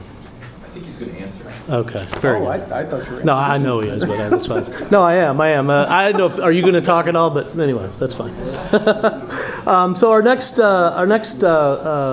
presentation is actually by a group from Rice that's been working with us on these issues. Again, staying in the public policy domain and sort of how public perception sort of influences policy formulation. And I sort of set that question up intentionally because I've actually seen Marvin talk about this already, and I know he is going to address the answer to the question that I asked. But we actually have here Bob Stein, who is, I think, Marvin's the chair of your thesis committee, right? Yeah. And Bob, for those of you who are local, have probably heard him, in various domains talking about political issues in the city of Houston and the state of Texas. Very well recognized in that space. He's a fellow in urban politics here at the Baker Institute, and the Lena Goldman Fox Professor in the Department of Political Science, and then Marvin McNeese, who is a PhD candidate working with Bob, and he's going to, I think, give us some pretty stimulating thoughts. Marvin? Thank you. Thank you. I'd like to begin actually skipping towards the end of the presentation when this responds for me. Oh, are y'all controlling it up there? Is that what it is? No, I think you are. Okay, all right, let's get there. There's a clicker. We'll get there. There we go. Okay. Ah, there we go. Thank you. Let's get here. To kind of address some of the questions that were just being asked about the debate around hydraulic fracturing, let me first preview that we were looking at newspapers. And we were looking at newspapers because there's a prominent theory in political science called punctuated equilibrium theory that predicts policy change. Now, it's a federal level theory. So it's dealing primarily with Washington. And so the first stage of this was us thinking about, well, can we predict the onset, if you will, of policy change in Washington on hydraulic fracturing?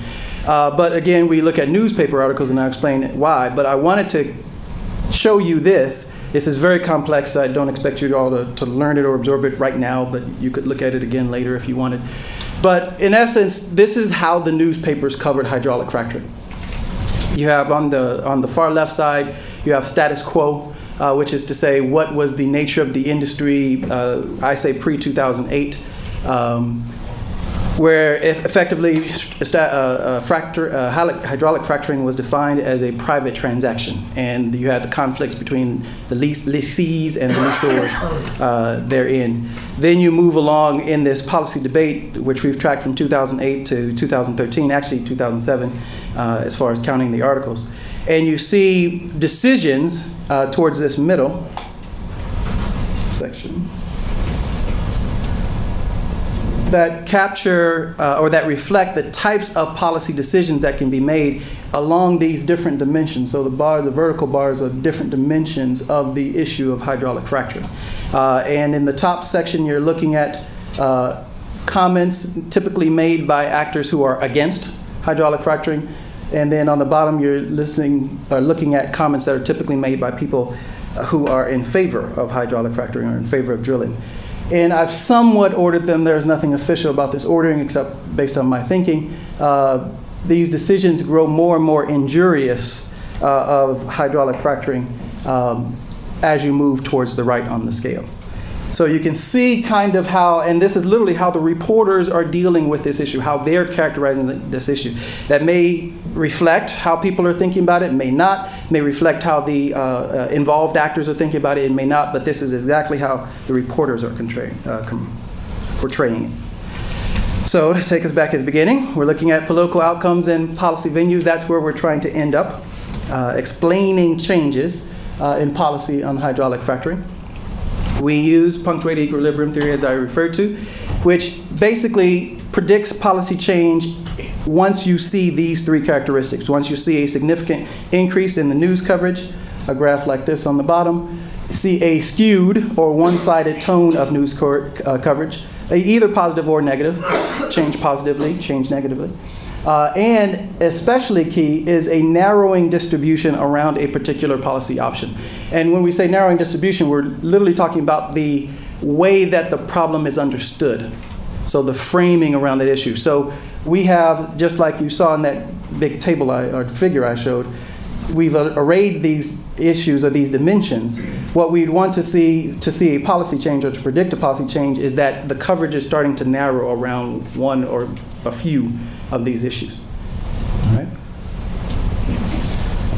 So everyone here probably understands the issue of hydraulic fracturing, but we're using hydraulic fracturing or studying this, applying this theory in the case of hydraulic fracturing.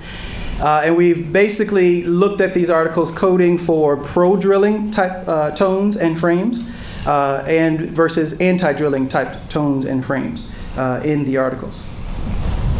We have collected, LexisNexis and online databases make this fairly easy, over almost 7,000 articles dealing with hydraulic fracturing from January 2007 to June 2013.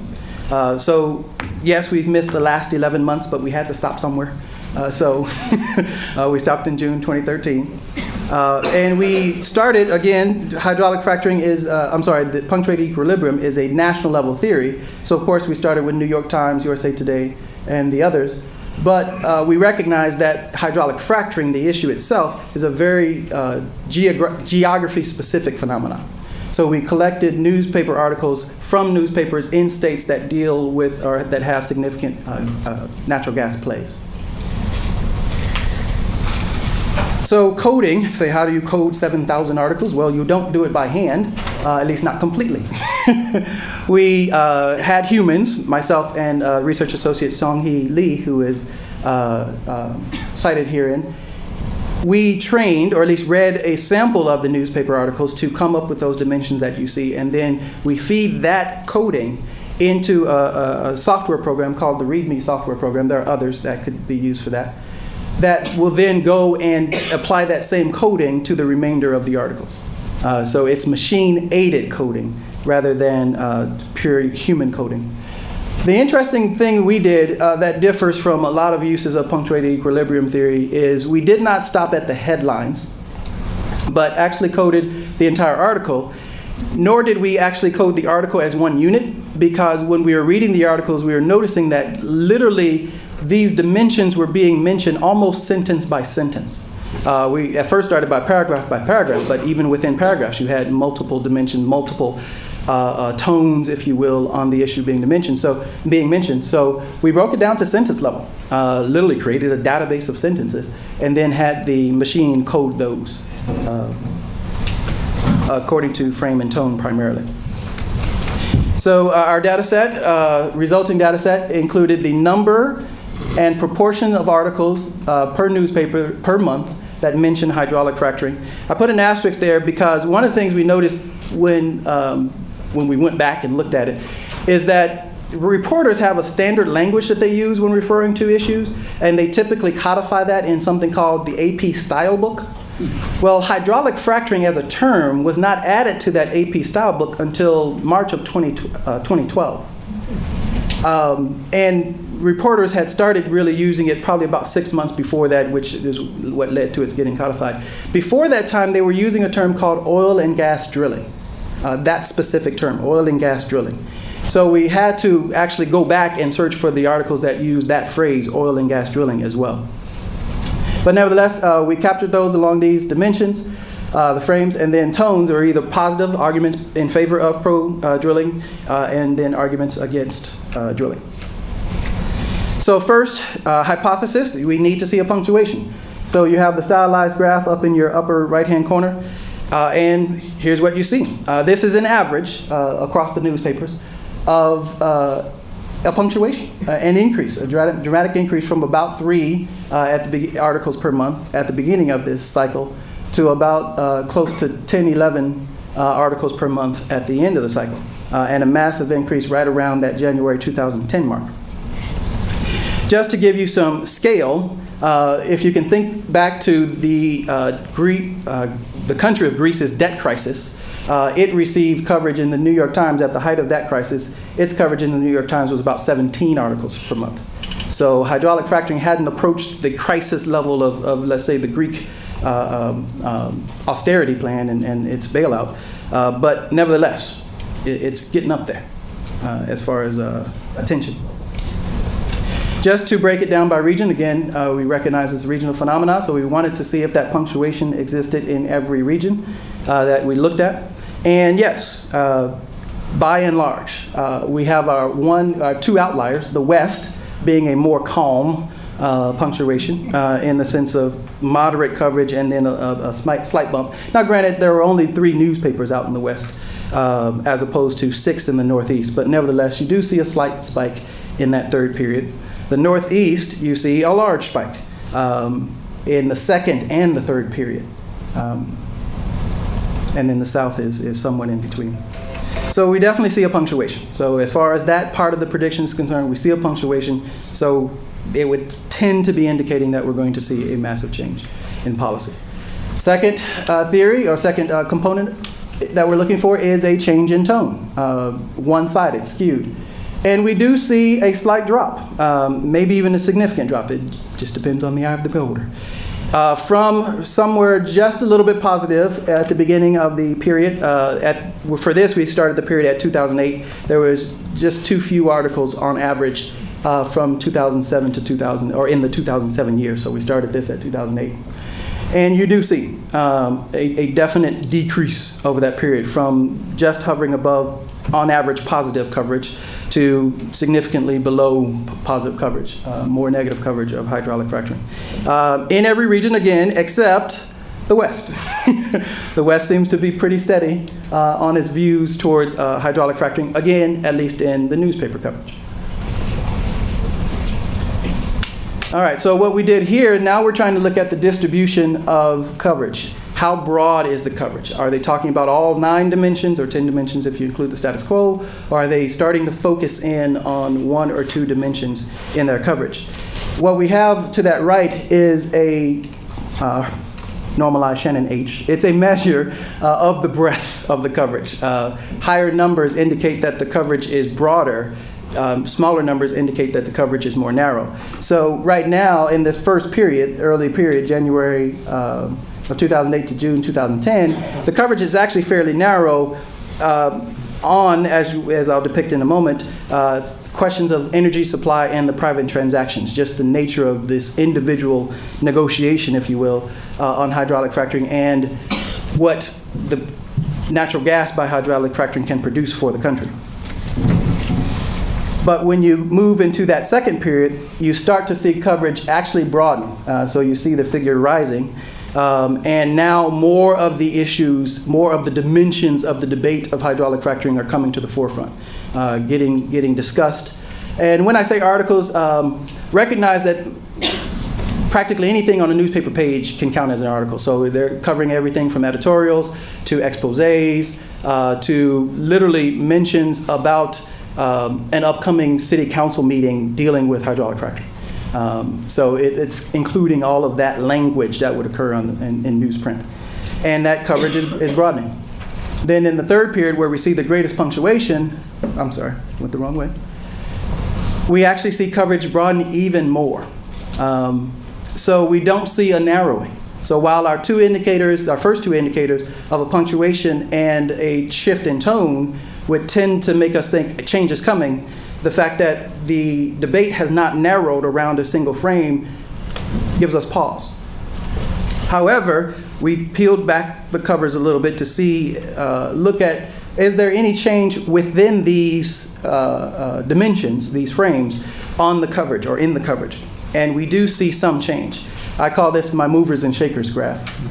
It's showing basically how reporters shifted in that early period from talking about the energy supply, basically all that natural gas that could be produced and all the benefits it could provide for our country, and from the private transactions, how especially towns and individuals were making a lot of money off of these natural gas contracts and royalties.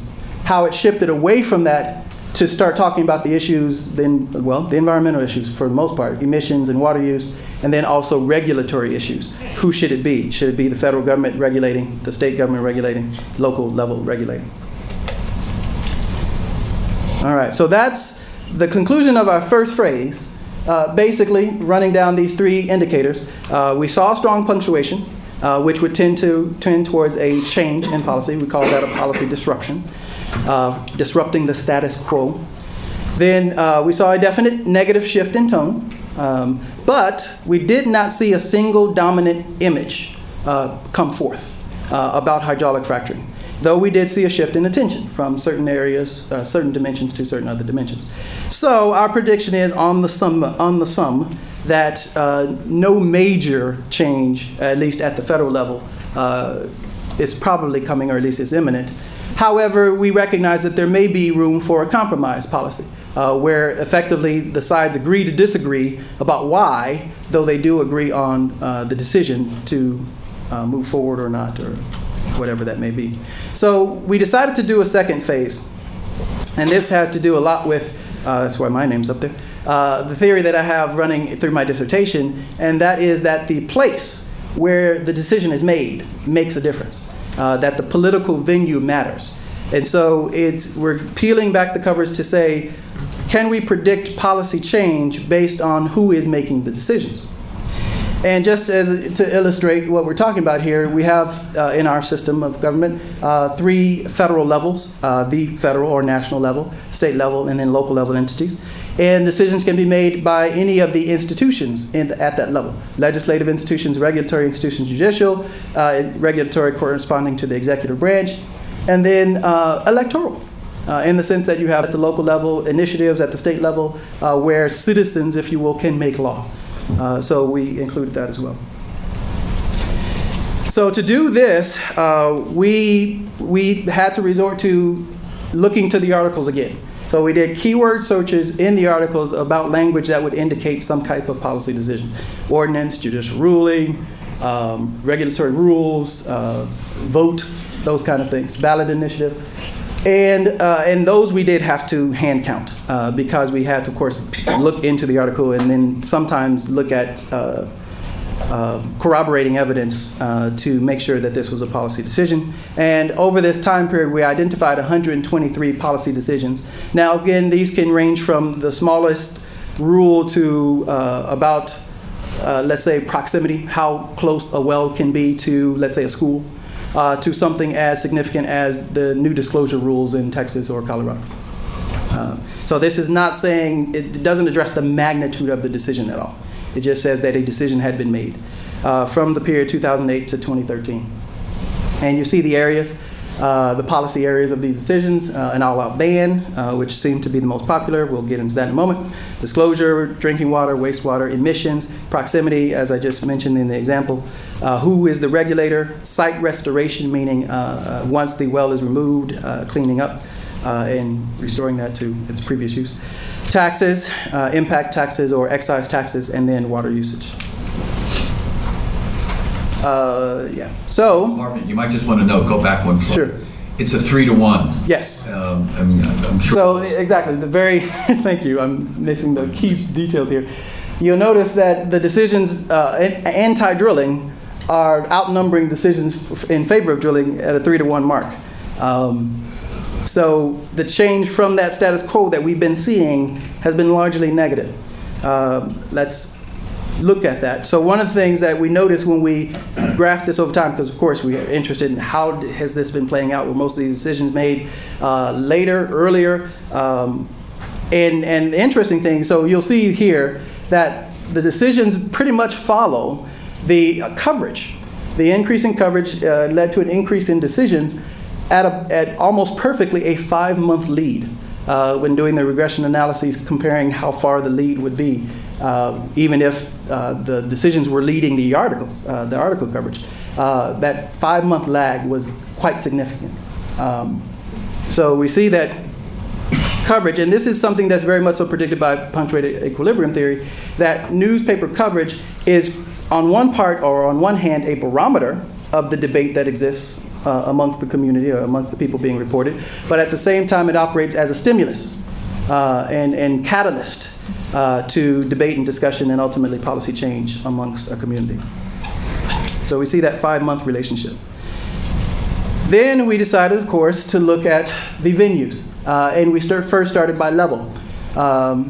And the big take, too, there are a lot of takeaways here, but one takeaway, the first takeaway I take is that any move away from the state regulatory agencies is typically bad for those who favor drilling, except for moves to the federal level. Oddly enough, and it seems odd because in the newspaper coverage, the EPA was almost always, and federal regulators were almost always depicted as somehow having some latent disdain for hydraulic fracturing. But when you saw their actual outputs, which may reflect effective lobbying or what other inputs might have been into that process, their actual outputs were 50-50, pro and against. As far as their decisions are concerned. However, state lawmakers and local authorities pretty much bad for those who want drilling. State regulators were more favorable. So then we decided to look at within each federal level, or within each, federal level, small case f, which were the entities that were primarily involved. First thing you notice is that at the federal level, almost all of these decisions were regulatory agencies, meaning not Congress, not the president, at least not directly. Obviously, he can lead the regulatory agencies, but the decisions were being made by others than what I call high-profile institutions. And we still see the distribution, about 50-50, as far as each one. The state lawmakers, on the other hand, as we saw in the aggregate, pretty much almost always against. Maybe the legislature being a little nicer, but really on average no different than the governor. The courts, almost every decision came anti-drilling. But a lot of times the courts were brought in based on lawsuits between the localities and the states. And they tended to rule that the localities the actions of the localities were to be respected. So then getting into the localities, one thing we were most interested in, were these decisions being made by ballot measure, meaning directly by the voters, or was it made by the voters' representatives in the municipal legislature, town council, board of trustees, whatever that legislature was. And statistically, looking at the percentages underneath, you don't see any difference, whether it's by the voters or whether it's by the town council, if you will. Pretty much the decisions went the same way. What is that? Almost 9-1, somewhere around that 8-2, against fracking or drilling. So, long and short of it, I'll start with the grand prediction. There still remains little likelihood that federal level action is imminent. This battle is playing out at the state and local level. So anti-drilling interests, what we've seen, at least through what we've done, anti-drilling interests have won their preferred policies by appealing to municipal authorities and state elected officials. And therefore, the pro-drilling interests will probably have to target state-level officials to remove jurisdiction from municipal authorities, which will be tough because most of these municipal authorities are operating under home rule jurisdiction, which is a term that basically says they have broad discretion for policies that affect their area. All right. I'll leave it at that. I have more to say, but I want to leave time for people to ask and interact with what I've just said.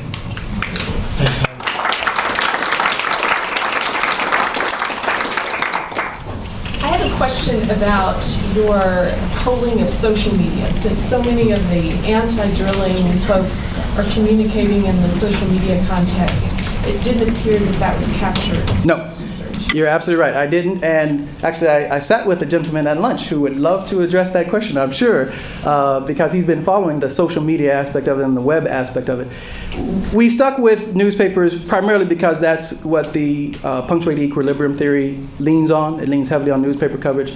Again, as being an accurate, the whole premise behind it is that media is an accurate barometer of the real debate amongst the community of people. And you can understand that when you think about the journalist's oath to try to be fair and balanced in their portrayal, to portray both sides of the argument and not just one side of the argument. Whereas if you went to the blogosphere, I mean, there's no telling who dominates. It's who decides to publish themselves. So we stuck with newspaper articles for that reason. Your assumption is that the media is neutral. Not necessarily. I'll let those who study the media most answer that issue, but it doesn't require that the media be neutral per se. It simply requires that they make a good faith effort at accomplishing that journalistic oath of portraying both sides of the argument. And I would argue that especially in the expose type articles, not the editorials, which of course are editorials, but in the expose articles, they did, as much as media does, try to portray both sides of the argument. It may not be about the fairness. Right. It's about how print media still drives all other forms of media. So when you actually look at food chains, you can actually predict not only social media coverage, but radio and TV coverage, volume, and content by what is led in a newspaper. If you've worked at a station, what you'll see is at 2 o'clock they just pull out a newspaper and that's what they cover at the TV station or the radio station. There are some changes in that, but it wasn't as much fairness as it was simply that it was a readily accessible. I've actually seen tweets and on the fracking issues, but in local levels, and they do highly correlate with news coverage. So it's a case of accessibility more than anything else, really. Yes, one of your other slides, I think, mentioned or alluded to the induced seismicity, and I know... I'm sorry, say that again, I missed that. The reports of induced seismicity, I think... Seismic. Oh, seismic, yes. And in the reading that I've seen all the way from Northeast Ohio reports where they've been doing subsurface disposal for decades to the injection wells, Oklahoma and stuff, it seems as though it's all getting mixed into one stew, and I know your investigation was much broader and more detailed. So are you seeing the same thing, everything's getting thrown into one bucket? Well, it depends on who is the actor that's being quoted or cited in the article. The journalists take pains to be clear about the empirical facts of what they're reporting. So if they're talking about injection wells, in Arkansas they call them land farms, the journalists captured that pretty accurately, but the anti-drilling activists would very easily lump those together as just a hazard to the environment. A technical point, the way the coding works, it's hierarchical. So what we first looked for was fracking, hydraulic fracking and derivatives. The oil and gas was a problem because, as Marvin pointed out, AP didn't have that in their style book. But you don't go to seismic, which is the tone or frame, until you've already got fracking. So fracking is a major look for, and then within fracking, so if you had seismic activity due to something else, such as... Yeah, we didn't capture that. Exactly. It wouldn't get caught. No, it wouldn't. Seismic is a tone or frame to hydraulic fracking. We only looked at stories, roughly 7,000 stories that had fracking. Then within those stories, we look for it. So we got some type of activity up in Parma Heights, Ohio, that was due to something else, and it didn't have a fracking in it. Doesn't mean you won't get some error there. Can you give me an example of a pro-drilling regulation or policy and then an anti, just so I... Sure. Pro-drilling is the one that I thought most people would have issues with would be the bans, for example. How can you have a pro-drilling ban? That's not technically a pro-drilling ban. What it is, it was that a ban was proposed, let's say through a ballot measure, or even on the city council agenda, and the vote was turned down. Or a moratorium was lifted. Might be a case of that classification. But for example, proximity, almost always it was increasing the limits or the length or distance, I should say, of a well from a community site. Trying to think. Wastewater had a lot to do with how you dispose and whether you can dispose within the local treatment centers. So were the drilling companies able to take their waste to a local treatment facility, or did they have to come up with some other means of disposing from that? So that would be an example of some of those. So just one point on anti-drilling. For example, disclosure. Yes. There's a range of what you have to disclose. And so, if you were on the industry side is, well, we're disclosing, we did it voluntarily and now there's laws, but that's not really anti-drilling, which they know you got to disclose a whole lot more and way more detail. So some of the anti-drilling may be things that are actually in the industry or the pro-drilling wouldn't really mind because it's not exactly. Not accessible. Disclosure was that tricky one because you could almost have three different sides. You had complete disclosure, you had not non-disclosure, and then you had that trade secrets debate. The industry seemed to be very adamant about protecting that trade secrets, the exact chemical formula that made their product distinct from any other product or that kind of thing. And that's where a lot of debate was around.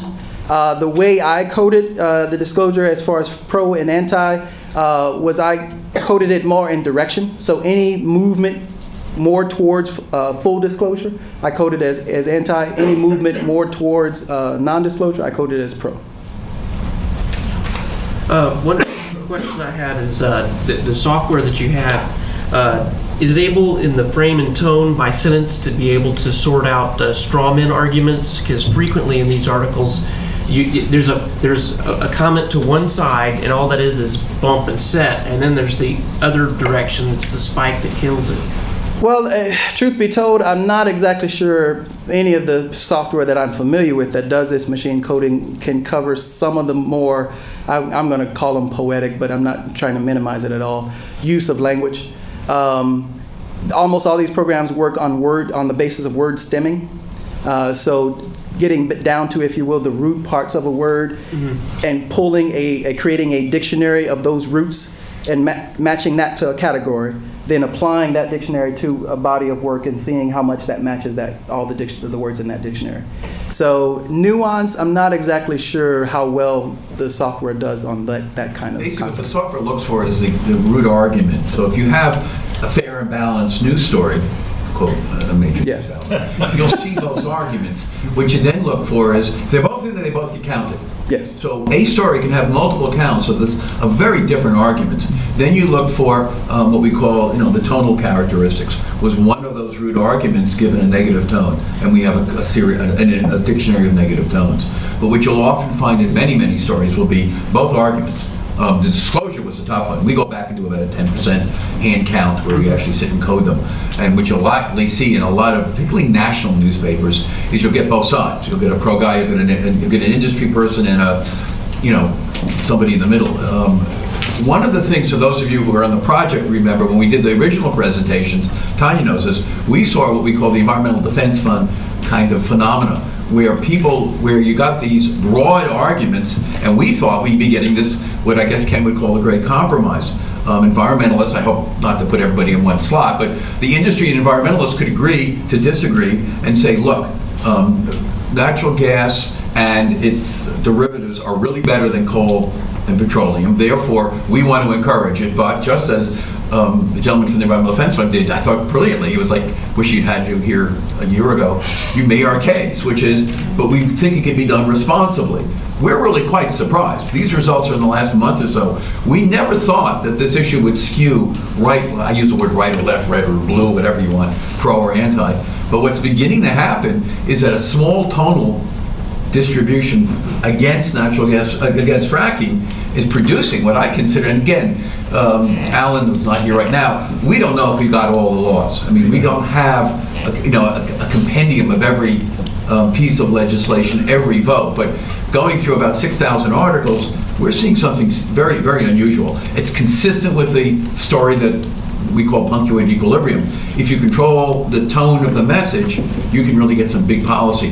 The other thing we're also seeing, I hope you see it, concentrated benefits and concentrated bads will always trump public goods and public bads. That is, you'll always be able to politically organize around a concentrated good or bad than you can about a public good. So talking about national security, lower energy costs, world peace, and maybe even a good environment, those are all public goods. I don't necessarily get a public good, but if I live in Denton near a noisy fracking site or a spill, that's a bad. Or if I'm a Chevron tax stockholder, I'm for that. And no one's been able to articulate the public goods of this other than what you hear today. If you work in campaigns, it's hard to sell public goods unless it's a natural war or hurricane. Yes, you're talking about newspaper articles, but there's been a lot of money spent by industry and other people on trying to persuade people through advertising, through promotions, etc. And what you're showing is that does not seem to be working based on the returns that the pro-industry wants. So have you been able to determine what is wrong with the advertising, why it isn't reaching the people, what is happening as to the amount of money spent and the returns that one would expect? Well, I'm glad you've asked that question of a research team that includes an expert on elections. Dr. Stein, would you like to answer that? I don't know fracking from, I ride a bike to work, so I don't know in oil, but the short answer is public goods and private good. I mean, it's much easier to motivate a voter to do something. And I think Tanya's evidence is even more, if you sit back and remember who Tanya, you all think Tanya was interviewing the public. I mean, I kept on saying to Marvin, she needs to remind people, this is an interview of elites, people who are on the blogosphere fighting this battle, and what they're talking about are private goods and private bads. If you have a message that says you're going to produce a public good, you got that free rider problem. Nobody has an incentive to invest in it or care about it. That's somebody else's problem. I think the messaging on this has been wrong. I'm not saying wrong in the sense of content, but the evidence seems to suggest here that the anti-fracking, if that's a group out there, people in New York, you can tell I'm from New York by my accent. I lived in Houston Street, not Houston. They're winning it because they're able to talk about really concentrated bads. And people, when I hear the Texas people, I'm like saying, this makes a lot of sense, right? Or when I hear the world, this idea of fracking can be done responsibly, but that's not a concentrated benefit. So you've really got to tell a voter, tell me what's in it for me, why I'm going to benefit from this. One argument would be reduced energy costs, not clean air. And there are some discussions going on around the concentrated benefits, of course. I mean, the benefits to economic development for communities, that gets covered. You hear a lot in Colorado. And and you're also seeing, a lot of compromise on this issue in some venues in Colorado. I mean, it kind of depends on where you are and what issue you're talking about, but we had a number of ballot referendums that were going to be on the ballot this November that were taken off the ballot because guess what? People were able to come to some agreement. And so I guess on kind of the prediction of policy change question too, you have to nuance that a little Absolutely. bit. Our prediction is as of June 2013, which is to say, that play into absolutely, other things are coming. what policy changes play. I want to get Alan's question. We got two things. Well, one is, to answer Bob, we didn't have any ideas either as to why, or not big, interesting ideas as to why the environmentalists were so effective. I've heard some leaders in Texas, when they saw our public surveys, say fear works better than fact.